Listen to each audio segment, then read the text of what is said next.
Good morning, everybody. Welcome. Thank you for taking time out of your schedule to be with us today.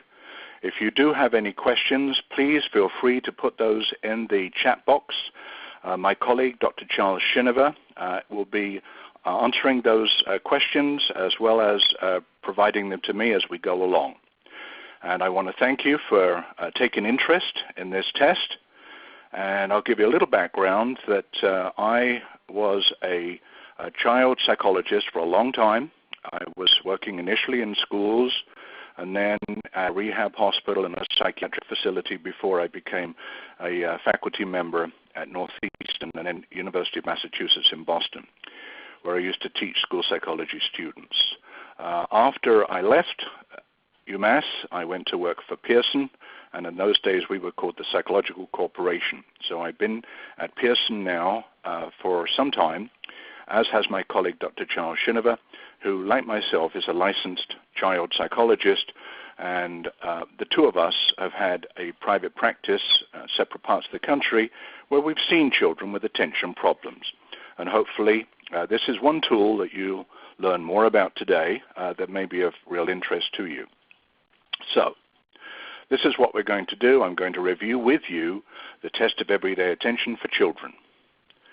So my agenda is as follows. We will look at the original test of everyday attention designed for children, and we'll see what the goals are that the team put together in order to derive a new and improved version. I'll give you the overview. We'll quickly review how the test was standardized in the UK, and also how it's now being made commercially available. So, the original test, authored by Tom Manley and others back in 1998, was called the Test of Everyday Attention for Children, and it was linked to an adult measure. Originally, the test was for ages 6 through 16, and the norms were collected in Australia. So there were 293 children with Australian background, English-speaking, who were part of that normative group that Vicki Anderson collected with others. Now, there were some problems because there were no computerized measures, although there were some game-like tasks that were quite engaging. And for those of you who used to use the test of everyday attention for children, you know some of them were exploding sounds, and I found that really quite interesting with the children I tested, but obviously for different political reasons, we need to not use that type of sound anymore in the background. There were 9 subtests, and they looked at sustained attention, selective attention, and executive control. After it was first published, it has been translated in many different languages: Dutch, German, French, Swedish, among others, and it's been sold worldwide. And I think what we found in the United States is that there's been a lot of interest in an alternative test like this. So there are some of you who are very familiar with the original version and have been asking for this new test. So the authors asked for customer feedback in a survey. This is what they found. Customers complained the test was too long, the sample was too small, and that created problems for interpretation. And there were problems with the girls' and boys' means. Some of the tasks that were given to very young children were too challenging, and some were too difficult to administer. Again, some of them used the computerized format with noise in the background, and again, it was considered to be too challenging. Although they used computers, there were no computerized tests, and there were no measures of reaction time, for example, nor were there ways of identifying errors using the computer. In addition, there were no norms or measures for spatial attention, so that raised a challenge. So this is where we now are. Here's the new test, and this is what it looks like for very young children. So the aims of the authors were to make a shorter and improved test. They wanted to take it down to age 5, and they also wanted to have appropriate versions for very young children as well as older children. So it still goes up to age 16, but now you can see there's a 5 to 7 junior version. They wanted to make sure they continued to engage children, and so a comic format, a certificate, and stickers were utilized to help motivate and engage children, particularly those that had had attention problems.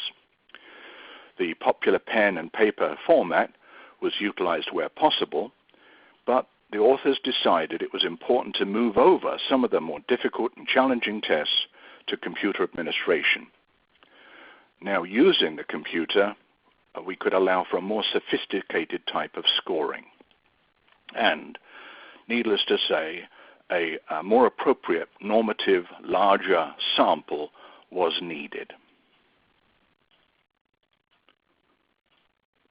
So the question might be, so what does it look like? And how does it differ from the test that we know and love? What else is available on the market that may be a competitor? And how does it compare to those? What else is out there?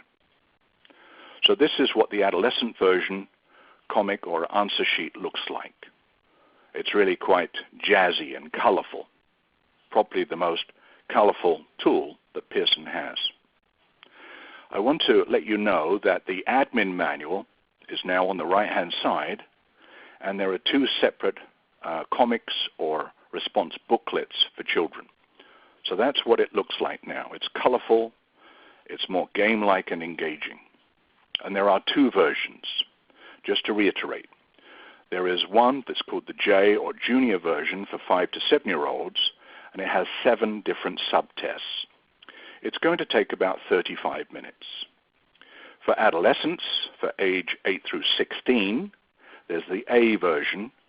This has more subtests. There are now 9 of them, and it will take 45 minutes roughly to administer and score.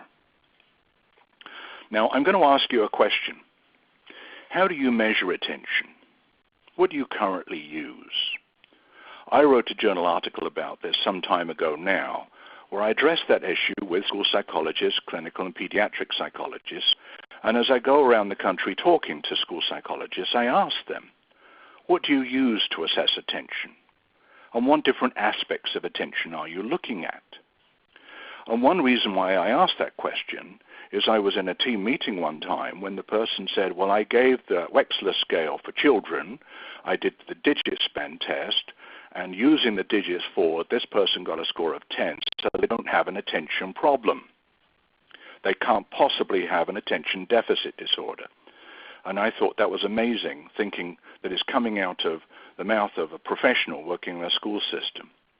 So we might want to think about what other aspects of attention are there. For example, do you look at spatial span? We've made that available on the WISC-5 Spanish as well as on the WISC-5 and integrated versions. Do you do digit sequencing where you actually have to take the numbers and reorder them?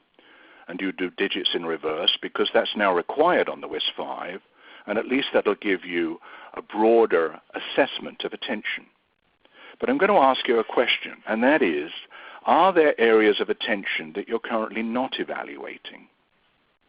If you are doing the WISC-5 and you're doing digit span, you can answer the first question, do you do auditory attention? Yes, I do.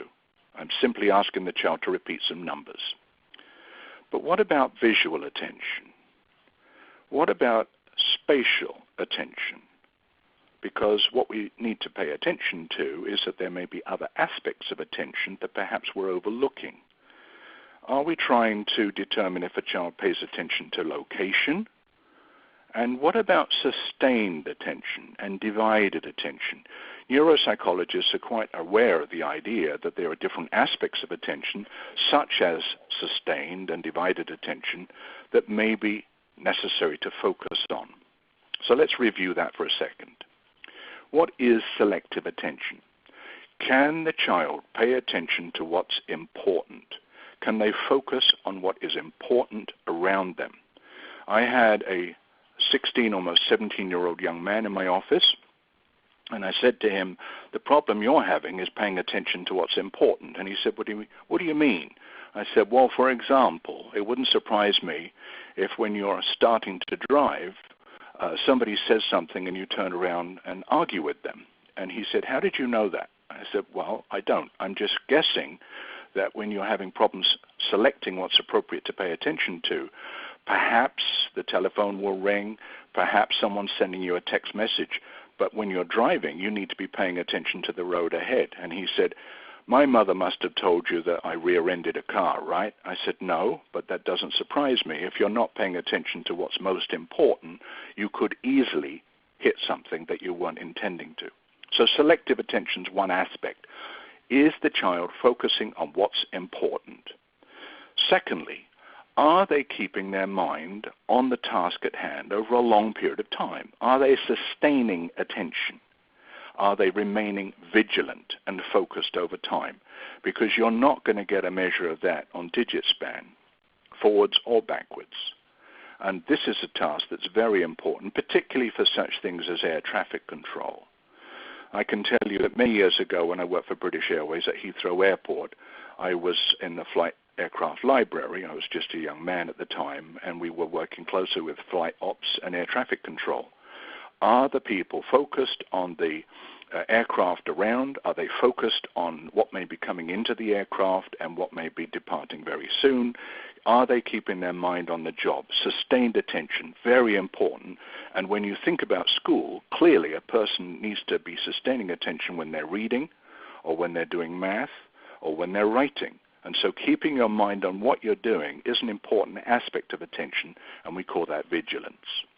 It's also important to be able to discern if a person switches when it's appropriate. What you're doing is no longer appropriate. You need to be doing something different. And does the person have the ability to be flexible and switch back and forth? Can they alternate? Can they stop doing something, and that is no longer perseverate, and perhaps switch to something new and different?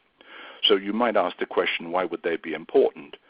In school, the child has to pay attention to what the teacher's saying, particularly when it comes to such things as homework assignments. And if it's independent reading, or if you're trying to write something, keeping your mind on what you're doing is very important. So those are the areas that are now assessed with the TEA-Ch2. With young children, selective attention is measured by balloon hunt and hide-and-seek visual. So these are new names and new tasks. For sustained attention, the tasks are barking, and I'm going to talk about the reaction time measures soon, but there are different types, and there's hide-and-seek auditory. So you can see there are a smaller number of tasks. Now, one of the other take-home messages for you is that tasks may be similar at the A or adolescent level, but they are now going to have Greek names. So for selective attention, there's Hector Cancellation, Troy Dual Task, and Hecuba Visual Search. For sustained attention, the tasks will be Virgil, SART, which is a reaction time, simple reaction time, Cerberus, and you can see then we lastly get into the switching attention task that is not on the younger level, and that's called Reds and Blues and Bags and Shoes, or RBBS, Reds and Blues and Bags and Shoes. So for many of you, very different names, very different tests, and this is now what it looks like for the young children. Subtests are introduced around a story of an alien character. So these include balloon hunt, balloons 5, hide-and-seek visual, barking, hide-and-seek auditory, simple reaction time, and then sustained attention. So notice how we're actually describing what we're doing. We're measuring sustained attention. So, what do you need? Well, you're going to need the manual, although it doesn't look like that. You're going to need the comic or response booklet appropriate to the age level. Notice the J for young children, 5 to 7. That special red pen, stickers, computer, although it says plus internet, just be aware you don't need that. A browser, speakers, a stopwatch, and a blank sheet to cover the stimuli. And you'll be interested to note that the test actually comes with the powered speakers and the digital stopwatch, the manual, and the response booklets or comics for each age level. So this is actually what the manual looks like, as I said before. Now, it's important to note, if you're a Pearson customer, that this is the case. TEA-Ch2 uses a USB flash drive. Well, what does that mean?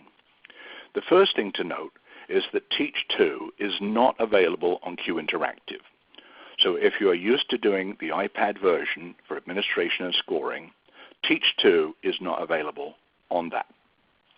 TEA-Ch2 does not require Q Global either. Well, what does all that mean? Simply, you will have a USB flash drive or memory stick, and you're going to use that for installation on your computer. You're also going to be able to score using the USB flash drive, and you'll be able to do the entire test that way. So the computer will need to be able to have sufficient memory to be able to install the material that's on the flash drive. But again, it's important for you to note you are not limited to a single install. Those of you who are familiar with the old ideas of scoring assistants may be aware that you were able to do 2. That's not the case with this test. This install can be on any laptop, and you don't need to be on the internet to administer or to score the test. Having said that, it wasn't designed for an iPad device, so it was really designed where the screen would be much larger. Is it all done on the computer? No. You still will need to give paper and pencil, or more accurately, paper and pen tasks. So, when you start the test, this is what you're going to do. You will introduce the alien character, and you're going to talk about him and say, can you help him with some games and puzzles? You'll show a certificate of merit, and also the stickers, and a star is awarded as every subtest is completed. So the character will say, we need to help the dog who's lost his balloons. So the balloon hunt, which is a measure of visual selective attention, it's based on the previous version, map mission, and you may remember that we had a map with, I think, Philadelphia on it. You're going to have a comic book or a response booklet that looks like this with those certificate of merit, and you're going to be describing the task. So it's paper and pencil or pen. It's a timed cancellation task, and the child has to cross off balloons in a simple and a complex array. There are multiple items, so that's going to increase the reliability for you, and it is computer-aided administration time.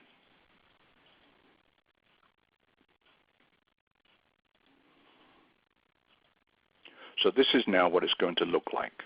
You're going to have the aid of the computer. You're going to have time available to you, and you're going to be showing the child what to do on their answer sheet. When you have begun the test, please do note that the targets are found in 15-second periods. So for balloon hunt 1, 2, 3, and 4, 15 seconds each, maximum score of 48. And you'll be entering that into the computer scoring. So balloons 5 measures spatial attention. Again, it's like map mission, and it's a cancellation task that's now quite familiar. Using the timer, and then of course without, for some of the subtests, can the child identify the balloons? Just like this. But one of the things to bear in mind that is different is that when you get to the time parameter, you're going to be looking to see how many were selected from the left and how many from the right side of the page. So there's a maximum number, maximum 24 on the left and on the right. So balloons hunt 5. How long did it take them? How many were correctly marked on the left and the right? And you're going to enter that into the computer scoring. With hide and seek visual, again for young children, it's a visual selective attention task without the motor response.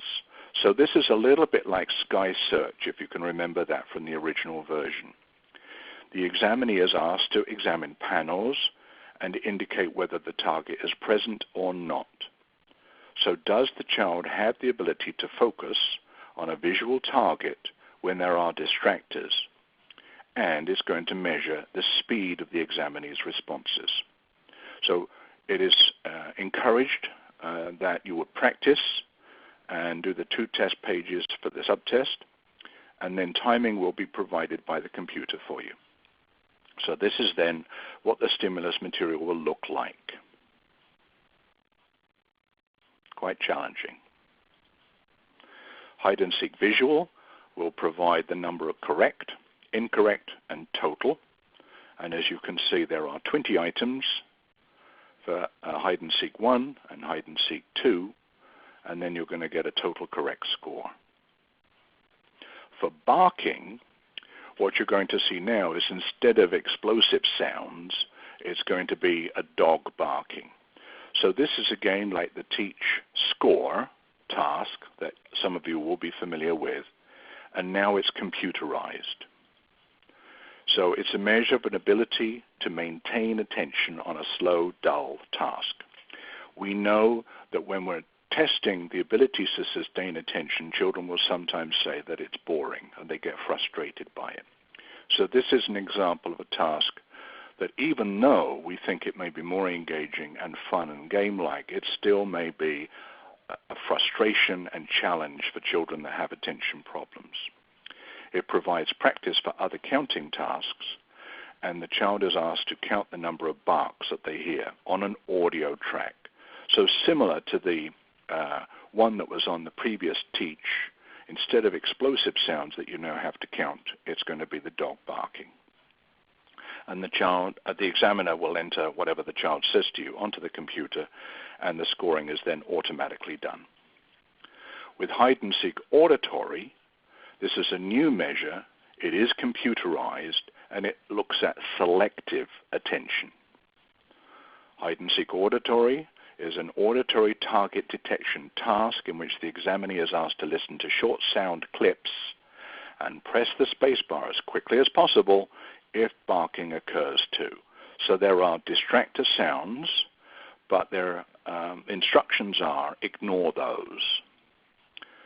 It measures the ability to attend to auditory targets whilst distractions are occurring. So there are frequent non-target sounds. So responses and scoring are automatically recorded by the computer, and then the examiner doesn't have to worry about that. There are reaction time tasks as well. It measures sustained attention, and the examinee is presented with a visual stimulus at random intervals, and they have to press the space bar as they see it. So the question is, what's their reaction time? How quickly do they do it? And again, you're going to get responses to the left and right side, and also you're going to look at pre-cueing and see if that helps. Now, sustained attention to response test, a set of shapes is presented sequentially in the center of the monitor at a regular pace. So independent of how fast the child responds, they are going to be presented at a regular amount. The child's task is to respond to each of the shapes by hitting a response key in time with an on-screen cue, but do not respond to something else. So is the person accurate, or are they making commission errors? Are they reacting but in an inappropriate way at times, perhaps showing impulsivity? And then following the completion, the child would be awarded a certificate of merit with those stickers on to show what they've done. So that's the young children's version. And as you can see, it's really quite different than what you may be familiar with for the previous test of everyday attention for children. Now, let's take a quick look at the adolescent test. These are the same tests, Hector Cancellation and Hector B Cancellation, Hecuba Visual Search, Virgil, Troy, Cerberus Auditory, Simple Reaction Time and Sustained Attention, and then Reds and Blues and Bags and Shoes. So that's the one that's not Greek, but then it's not on the younger version. So there are more tests, but the good news is that as you start to give this test, you're going to realize it's very similar to what we've gone over already. So you need that manual. You're going to have a different answer sheet with an A on it, and it will tell you 8 plus, that special red pen that comes with the test, stickers, the computer, speakers, and a stopwatch, and lastly that blank cover sheet. Now, the good news. Most tasks at the adolescent level are very similar to those at the young child level. So they won't involve a lot of new learning if you're already familiar with the children's younger level. The simple reaction time and sustained attention are identical. They just have more challenging items. Hector Cancellation is like balloons, and Hecuba is like hide-and-seek visual. Cerberus is like hide-and-seek auditory, and Virgil is like barking. So what has happened is the folks that developed this test decided we'll separate them, we'll be able to discriminate based upon the fact that it has a Greek name and it's a more challenging level and it's for children over the age of 8. And again, feedback and encouragement is possible, and there is a sticker and a certificate. But I do have to recognize that some kids may not want that, and we may find that they'll think it's patronizing. I've had adolescents in my office sometimes where I'll say, you know, good job, and they will look at me like, I don't need you to say that to me. You should use your judgment or discretion about whether you think that will be appropriate or not. Having said that, I can tell you I was at a physicians conference once where they were quite happy to get stickers for their certificate of merit. So please don't assume just because they're an adolescent they wouldn't want it. Some of them may like this and may like to be able to show that they've done it. Hector Cancellation. This measures visual selective attention and is based upon map mission. It's a paper and pen or pencil task, and it's a visual timed cancellation task. The examinee has to cross off targets in a simple and complex array. There are multiple items in order to increase the reliability of it, and it is computer-aided administration, so it's a cancellation task. You can be able to see on the right-hand side here, and again, and again. So there are practice items, and then you will get into the test, and they will see what they have to do. So this is cancellation. With Hector B, it measures spatial attention. As the alien figure says, do you remember finding and crossing out those shapes? I'd like you to try that for me one more time. You have as much time as you like. Just go ahead and tell me when you're finished. And looking at the left and the right.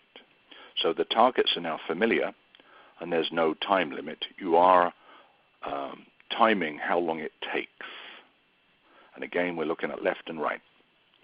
And you're going to put that on your answer sheet. This time, Hecuba visual search, I would like you to look in each box and see if there's a yellow shape there or not. Yes, if it's yellow. No, if it isn't. There are shapes that look like it, so be careful. Based upon Sky Search, and this is what the task now starts to look like. How long did it take? For Virgil, it's a measure of sustained attention. Remember, can you keep your mind on something over a longer period of time? It involves a computerized task, and it's similar to SCORE, if you remember that. Troy dual task is where you say, I'm going to ask you to cross out some shapes as fast as you can. Start when you hear this sound, stop when you hear this sound, and you're going to have the computer play those sounds for you, just as you did with the original. How many sounds did you hear? And then you're going to say, after we practice, let's try the real thing. So it's measuring executive control, divided attention, and the ability to switch. It's based upon the Sky DT. And for those of you that remember, you'd hear a correspondent or journalist or newsreader talking and then you'd have to pay attention to see what animal were they referring to. So if you remember, in the background of these explosions you're supposed to be keeping count of, but you've also got somebody rambling on in a somewhat monotonous voice, and you're supposed to be paying attention to the animals. Can the person do that? That was the old test. So there are two tasks at once. Can the person remember what they're supposed to be doing? That is, identify the yellow oval targets and listen to the audio and count the counting sounds. It is timed. So unlike the previous version, where instructions would be given on the computer and the sounds would be given on the computer, a lot more of it is now computerized.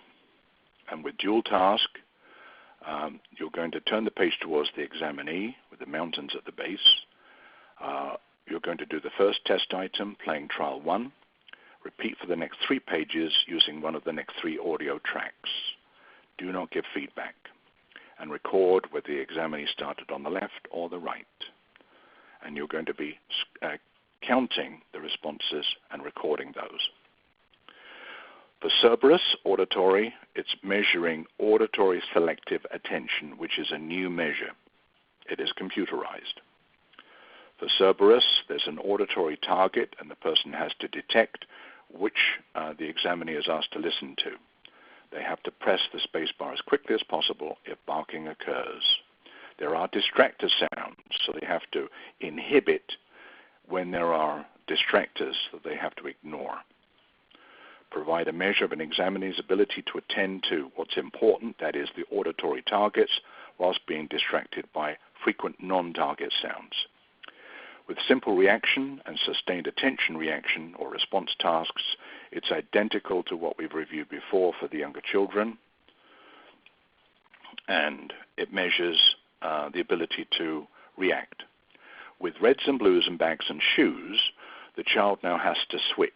It's computerized, fortunately for us, and it's based on walk, don't walk. And if you remember that, you'd hear the computer walking steps, and the question is, did the child keep up? Did they know which pairs of shoes they were supposed to be on?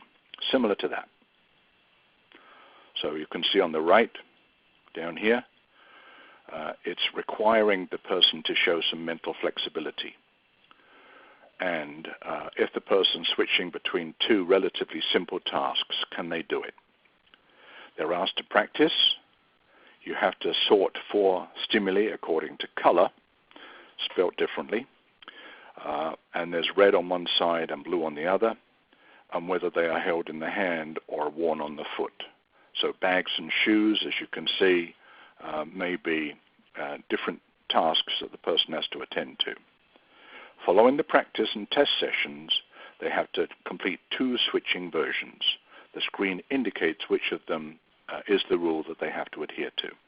So can the child show the ability to switch when required to do so?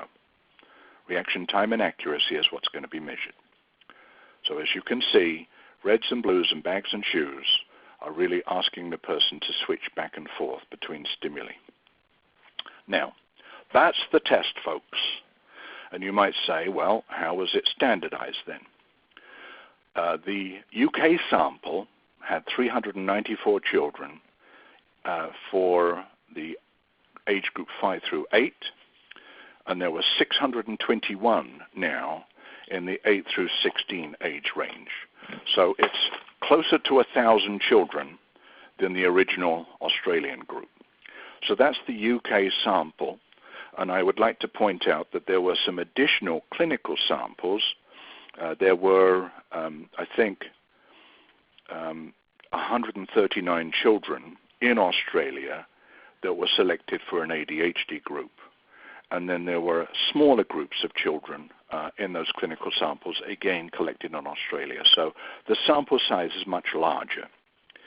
It's been matched to UK demographic variables. So where in the country did the child live, like in the north or in the south or near London? What was their ethnic background? Were they white? African-American descent would be a comparable group for us.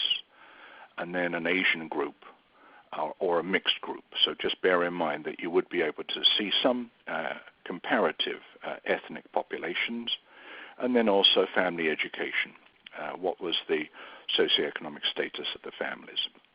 And I need to be clear, there is a UK sample at this point, and we would be very interested in collecting a sample in the United States if we can, just to see how that data compares with the data that we have in the manual currently from Great Britain. What do you get? And the simple answer is you're going to get demographic adjustments. So it does make efficient use of the computer, and it will take into account what is the educational level of the parent, and scores will be provided based upon someone of that age, gender, family background. So these are demographically adjusted continuous norm groups that we'll have access to from the UK. And you may say, well, what about age-based norms that don't take into account sociological or ethnic or geographic variables? And the answer is, those have not been developed yet, but we hope that they will be. Those are to be developed. What do you get then when you do this test? The simple answer is you're going to get raw scores, and they will convert into scaled scores and standard scores, percentile and confidence intervals, and I'll show you the report that has those. So you will get scores that we're very familiar with, and you will be able to make comparisons with derived scores that are also very familiar to psychologists. In addition, you will get composite scores, and those include selective attention, sustained attention, and everyday attention. And so just bear in mind, those composite scores, again, will look like the same kinds of scores that we might get if we were to give the test ourselves. So this is what the junior version looks like. With Balloon Hunt, you can see a raw score on the left of 18, and now a scaled score of 12 and a percentile rank. With Balloons 5, you can see the raw score that converts into a scaled score where the metric is 10 is average, standard deviation of 3, and you're going to get a percentile rank over here on the right. Hide and Seek, scaled score of 13, Barking 12, the simple reaction time and sustained reaction time scores, and then Hide and Seek Auditory. Now that will generate selective attention score, 100 is average, you're getting a 109, sustained attention 103, and then a composite, which is the combination of these two, which is a 107 for this particular individual that took the test. So that's an example of what the score report looks like for very young children. Now I'll switch into a different one, and here's the adolescent version. Hopefully you can see this okay. This examiner's ID is here, first name, second name, date of birth, test and location, and some other data. So you will be getting raw score to scaled score and percentile rank conversions. So here we have Hector 8, Hector B 8, Hecuba 9, Droy dual task 12, Virgil 8, and then sustained reaction time 14, simple reaction time 7, Cerberus 12, reds and blues and bags and shoes 12.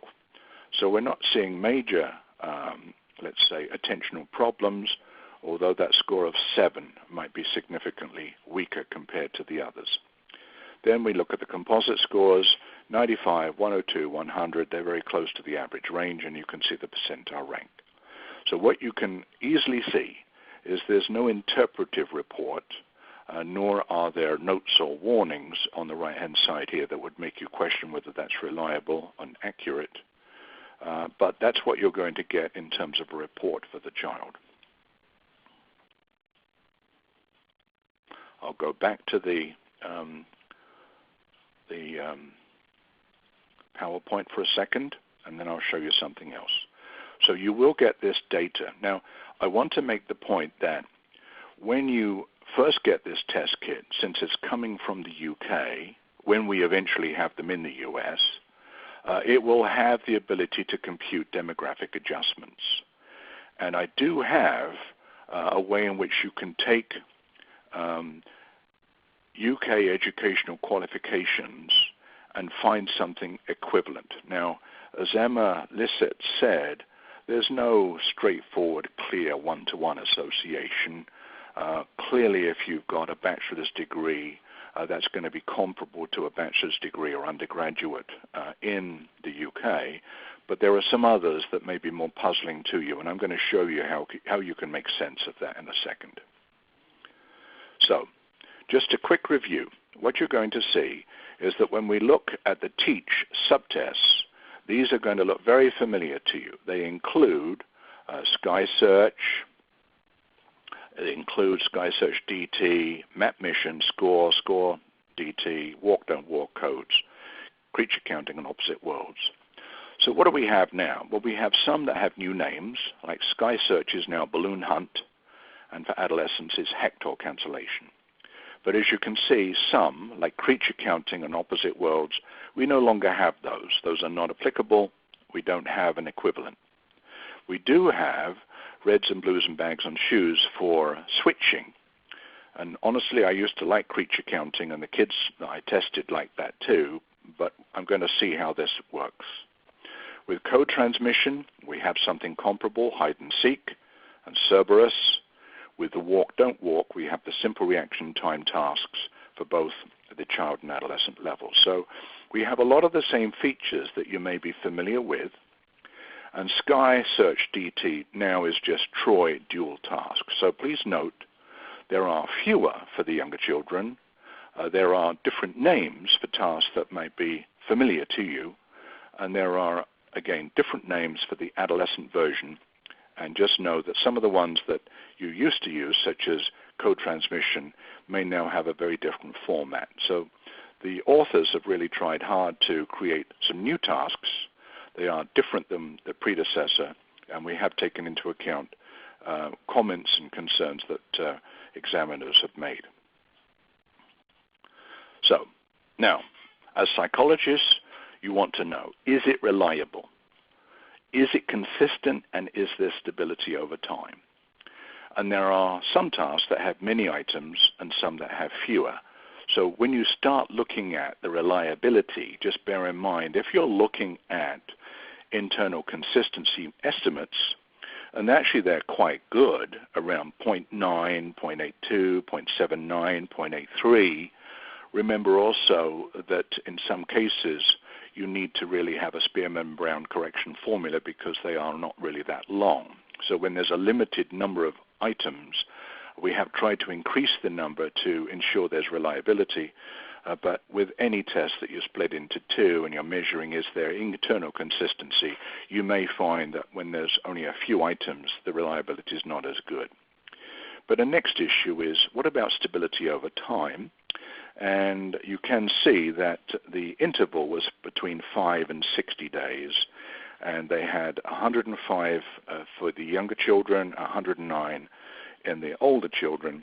And when you look at page 149 of the manual, it will show you that the reliability is actually quite good for some of the subtests. Not as strong for some. I do need to recognize that. But the authors talk about whether they think the reliability is acceptable. So we've got test, a retest, and we can see that there are high to moderate index scores, and again, excellent to good for both the younger children and the adolescent version when you're looking at internal consistency measures.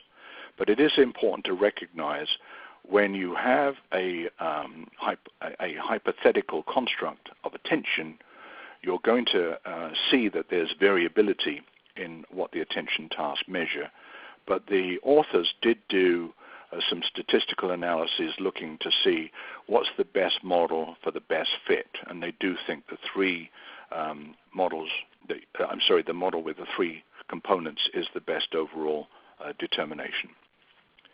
So there are ways of looking at internal structure. That's the reason why they say selective and sustained attention are different aspects, and you can get an overall measure, and those do weigh very heavily in that overall measure. A different question for you might be, well, how does it work for different kids? And how does it work for kids in clinical groups? And do we have some of that data? We were fortunate to have an Australian psychologist who is involved with a clinic at the Murdoch Center. who had access to children who had stroke and another group that had cancer. And so Vicki Anderson was able to give the test to those children who have this kind of disorder, and she was able to collect data and show comparative differences. We don't see many of those in public schools, obviously, but it is helpful to know that the test has been used with some clinical groups, and I'm sure once we get access to the test in the United States and start using it more, we'll see a lot more clinical groups being studied. But there is data on attention and behavior disorder children.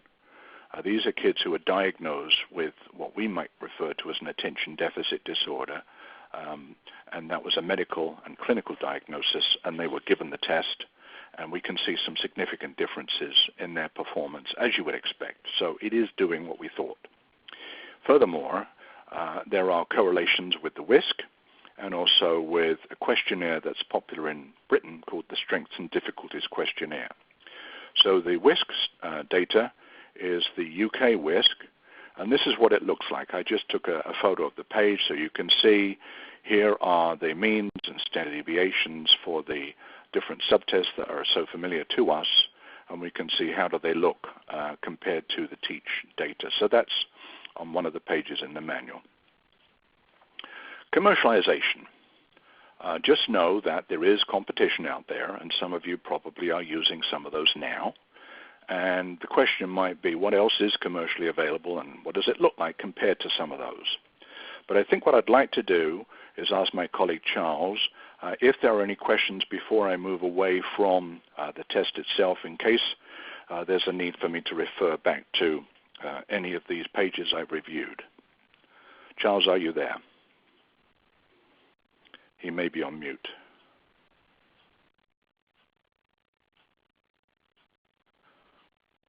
I don't hear him, so perhaps he is busy typing. But Charles, feel free to jump in when it is convenient for you. So, how does it compare to other tests that are available? If you've been in the field for some time, you know that there's a test called the CONAS, Continuous Performance Test. There's a test of variable attention, TOVA. There's IVA. And because I'm kind of long in the tooth, I'm familiar with the test that was first developed in 1968 called the Rosewold.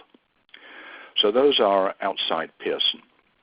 There are also competitors within Pearson, and these include the Quotient ADHD objective measure, which is popular with a lot of physicians. TEMO is a brand new CPT test that's available on an iPad. And then we also have the NEPSI-2. So just for those of you who are not familiar, I thought it would be important for you to know what these do. So a CPT does examine attention and looks at the number of times a child might miss a target, and also how many times they may hit a target or make a commission error. That is, they hit the wrong one. So how many times do they miss items that are correct targets, and how many times do they hit the wrong one, commissions? As these are computerized performance tests, and they generally take about 15 to 20 minutes, you can see how a person performs over time. So what is their variability? How quickly do they respond, and how do they do in terms of their reaction time? And do they remain consistent? And one of the hallmarks, as we know, of ADHD is variability and inconsistency in performance. And so some tasks, such as the TOVA, may focus and weight reaction time consistency and variability and the standard deviation of performance over time as a significant area. So you will be able to get a clue graphically and numerically as to whether the child might be impulsive, hitting it when they're not supposed to, distractible, missing a lot of the targets that are correct, and by definition, showing attention problems. And many years ago, I had the pleasure of listening to Russ Barkley talk about how do you evaluate attention problems in children. And his argument was that CPT tests are preferred because they have a better hit rate at identifying ADHD than some of the measures that may be available. Hi, Peter. He was Charles. quick to say, yes, Charles, go ahead. Can you hear me? Yes, sorry, I was having some technical difficulty earlier when you asked for me to respond. Apologize about that. Yes, there are very active a number of questions and chats in the Great. text today. We'll cover a couple of the themes, and then if we have time to get to more, we'll see. But the major theme, or the 2, 3, or 4 questions have related to the issue related to norms. So let me read you a couple examples of those, and maybe you can help us understand that better. For example, one of the questions is, for those of us using this in the U.S., how do you suggest we interpret when comparing to the U.K. sample? Should we interpret with caution or lower the confidence interval? So that was a question about the norms. Another question was just confusion about the information related to age-based norms. Can you clarify that? So if you could address that question, and then if you want any more, I can give you more. Thanks. Right. Thank you for the questions. Obviously, when we have a test that comes from another country, the question is, will it work for us? Is it similar here? And do we need to do a renorming? And when we consider that question, the question might be, is there a significant difference? And what we found was that the data that was provided in the Australian norms was helpful, but it was based upon a small sample size. So the solution really was to create a much larger sample size. And I think what I'd like to do is see if we can get some groups in the United States to start giving the test and showing us how that data compare and see if it works for us here. But the simple answer is we don't have US norms, but we may be able to get equating data, and that would show you how confident you can be. Now, very simply, when we look at tasks such as memory tasks, there's really no difference between the UK norms and the US norms for memory tasks. And interestingly, when we ran the numbers for the Wechsler scales for the 5th edition and also for the 4th and earlier editions, we found very, very little difference in the performance of children, whether they're residing in the UK or in the US. So what clinicians have often realized is they're more comparable than they would be different. And you may find that with the ADHD group in the UK being significantly discrepant from the normative group, that's probably the same pattern we'd see here. But I do want to let you know that we have data from the UK. That's where the test was developed. And I'm going to encourage clinicians in the United States to collect data and share that with David Schaefer, the product manager, and the clinical team as we start exploring the use of this test in the States. And I actually think at some point in the future it will be very helpful to have that data. Now, I do know that Dan Miller and his group collected data for the original test of everyday attention for children in the US.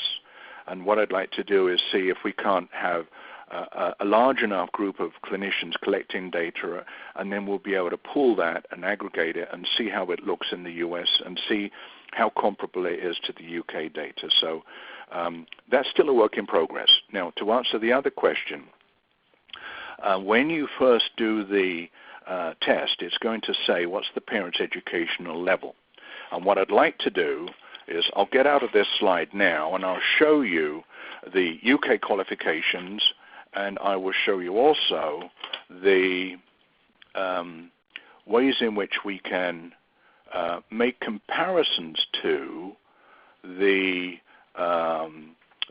data that is available from Emma. And I think this is a piece of paper we're going to put in every single test kit and probably put in the manual and put on the USB jump drive. So I just want you to know, I will send that to you separately since I don't easily see it here. But I do know my colleague Dave Schaefer got this from the UK Development Office, and you'll be able to then see what does it mean when the person says they have an O-level or an A-level or an HND or something. How does that compare to qualifications that are familiar to us?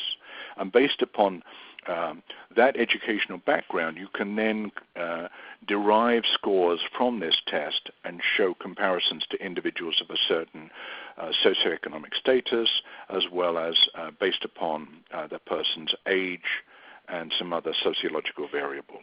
So to answer your question, we do have built into the current program some of those demographic variables.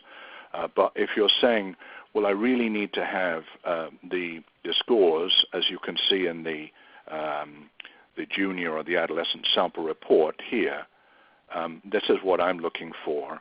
I think it's important to recognize this was collected in another place, but clinicians I've spoken to over the past several years have found it to be very helpful in their work with children in the United States and Canada. Charles, are there more questions that we can try to answer whilst we can? Yeah, here's one follow-up that relates to that one, which is when scoring, it's essential to use the parent education variable. So in other words, can you score the protocol just using age and gender information? I can't pull that up to show you right now, but it will ask for it, and I think that's what the Pearson UK office is going to provide for us, I think a little bit later on. I'm pretty sure that they are working on the ability to just have that age-based data and not have to worry about some of those other variables. Yes. Okay, so that's kind of in the works. Let's see.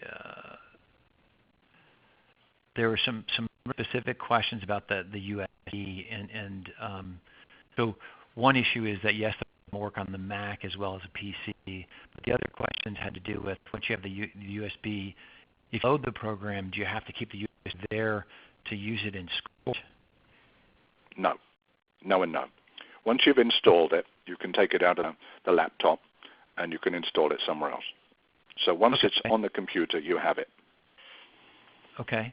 Here's kind of an interesting question, which I had a response to. Hear what you have to say. This question had, if a child with very slow processing speed would probably score poorly on a lot of these tests, even if they don't have attention problems. How would you respond to that question, or I guess? Very good. And I do think you're going to be looking at what's the pattern of scores that we're seeing here and how is speed of response affecting them. And I think you will probably look at that data and be able to explain to parents that the person was able to accurately answer the question, but they took longer. And so by having some that are not penalizing speed, but rather just looking at overall time limits, you'll be able to get a picture of that. I think what I'd be looking for is other measures of processing speed, let's say coding, digit symbol, other kinds of processing tasks that we may see on the WISC or the WISC integrated, and then look at how do they perform on this test. But as you can tell, it's only been available a short period of time in the UK, and I haven't seen any data yet that looks at the pattern of performance for children with low processing speed on the TEA-Ch yet, but it's going to be very interesting to see what that looks like.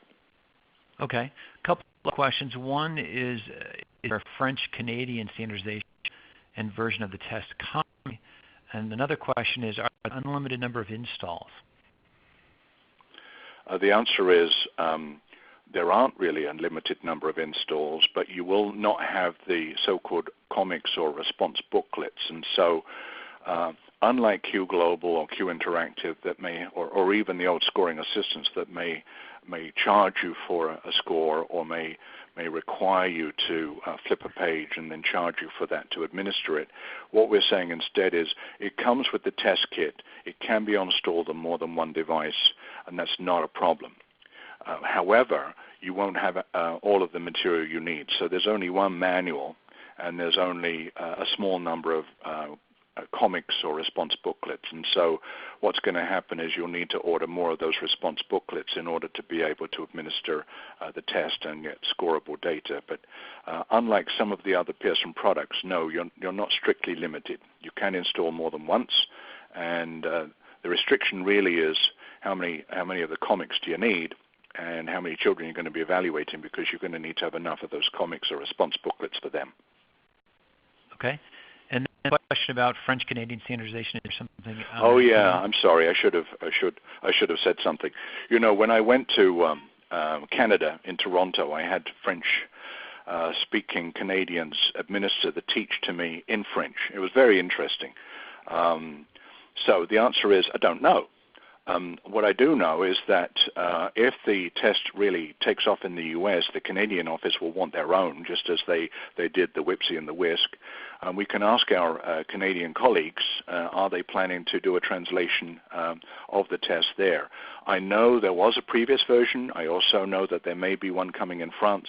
I don't have an answer to that question, but what I will do is I'll check with our product manager, David Schaefer, and we'll probably be checking with the international business group to see what plans they have to develop this test and make it available in other languages. As I indicated earlier, it has been commercially available in other languages previously, so I expect that's the same plan. I expect that the folks in the UK will give a license to a country such as Canada and get one generated that could be used with French Canadians, just as we did the previous version. Great okay. question. I don't know the answer. Two more last questions and I'll be done. Thank you for your patience. One is, can you share information either of you or of David Schaefer, because there's somebody who wants to be a part of attempting to do the normative data for the U.S., and they want to be able to reach either you or David Schaefer. So you can contact information related to that. The last question that I have is a very specific one, which was the hide-and-seek auditory test. Pressing the spacebar does not actually the examinee's responses, correct? I'm sorry, I'm going to have to go back to that particular slide if you want an answer. Hide-and-seek for which age level? It doesn't say, it just says hide-and-seek auditory test. Let's look at this for a second. So hide-and-seek auditory would be for the younger children. Let's go back to that.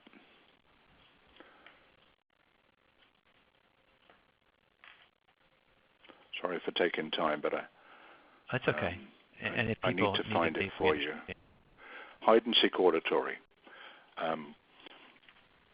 It's an automatic scoring. The examiner is asked to listen to short sound clips and their distractor sounds. So what the person's doing is, can the person pay attention to what's important and ignore the non-target sounds? Okay. Okay. So, okay. Good. Thanks for your patience and thanks for all the questions. Lots of great questions.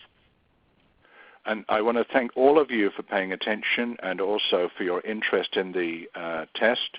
As I indicated, if you're interested in ordering it, you can just go to the Pearson website. If you have specific questions about this test and want to learn more, please be in touch with me at this email address. I am a Pearson employee, and I'm excited about it personally because I found that when I've given the test previously, this is a test that's engaging for children. It's fun. I used to have children come into my office. I had a private office for 15 years, and when I started doing CPT tests originally, it would be boring and challenging for me as well as them. And what I found more recently is that parents would say, I don't understand it. My kid enjoyed coming here. They want to come back again. They had fun doing this. So you may have a similar experience. I hope you do. And I hope that you'll be in touch with me if you have any questions or queries. And once again, thank you, Dr. Shivana, for all of your efforts and all the answers you've given to customer inquiries. And I look forward to hearing more from you.